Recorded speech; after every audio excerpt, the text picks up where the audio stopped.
Close your eyes for a moment and imagine yourself standing at twilight in a lush, endless garden. You sense two distinct, harmonious presences swirling around you in the air. One is like cool moonlight, flowing and intuitive. The next is like warm sunlight, a steady flame guiding and directing you. Breathe in and let these energies gently dance around you. Now keep this feeling. Keep it close to your heart as we step into the Garden of the Gods.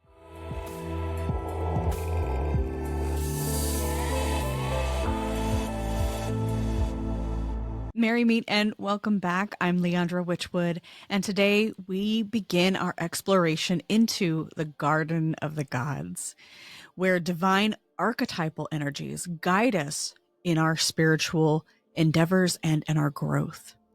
As we explore the garden, we'll discover that we often call upon masculine and feminine energies to transcend human gender roles. These archetypes aren't bound to our societal notions of male and female, man and woman, but rather reflect universal principles of creation, intuition, structure, and flow. Let me explain the garden's metaphor.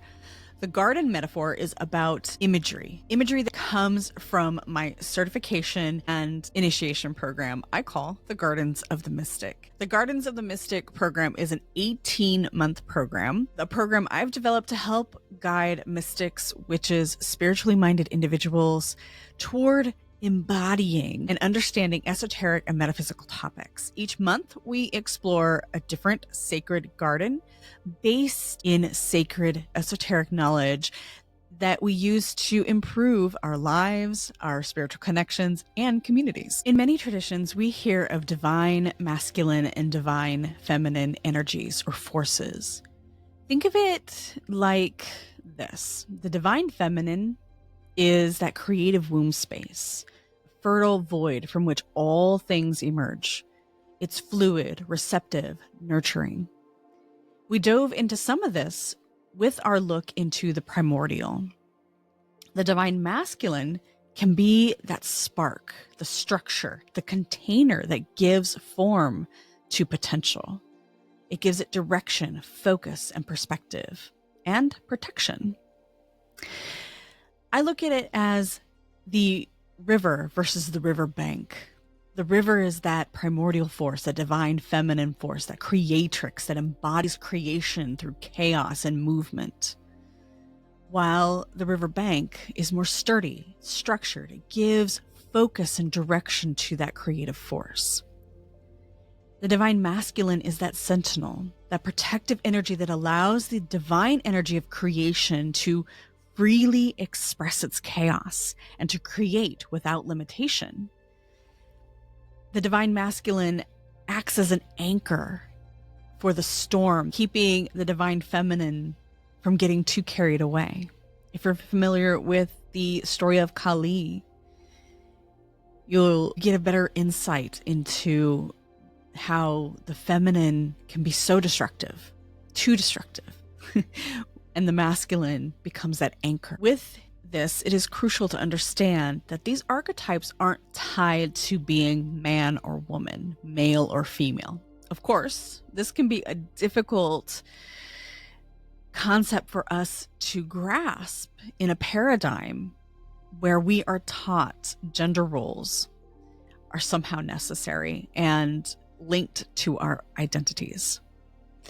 We are taught from very young age, from birth even, that our identity is directly linked to the values and virtues of our gender.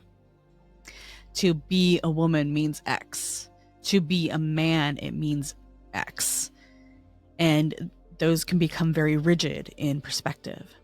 However, any gender that can tap into both of these energies is someone who can become more balanced.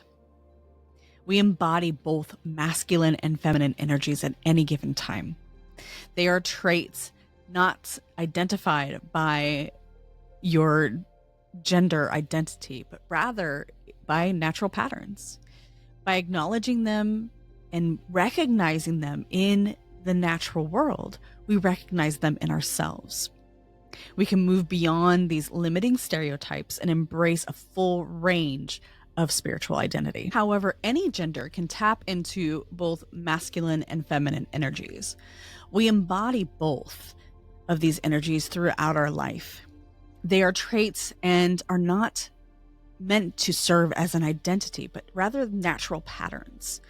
By acknowledging them as natural elements within our natural state, we move beyond limiting stereotypes and embrace the full range of our spiritual identities. Take this moment to close your eyes again. Imagine two streams of light entering your heart, one silver and fluid, one golden and fiery. Feel them merge and swirl together, not as opposites, but as complementary forces, two pieces of one coherent whole. Notice how your breath deepens and how you feel more complete, more balanced, as if you hold both calm water in one hand and a steady flame in the other. Take this time now to breathe in and settle into that imagery. If you have it nearby, get out your journal or your notebook and let's write down some of our impressions. How do you perceive divine feminine and masculine energies? Which qualities resonate with you most, and how might you embrace both as you bring balance into your spiritual path? This week, we carry a mantra with us, just as we have done in previous weeks. This one is about honoring both energies within you. And this mantra is, I honor the sacred dance of feminine and masculine energies within me. Let it remind you that balance is your birthright.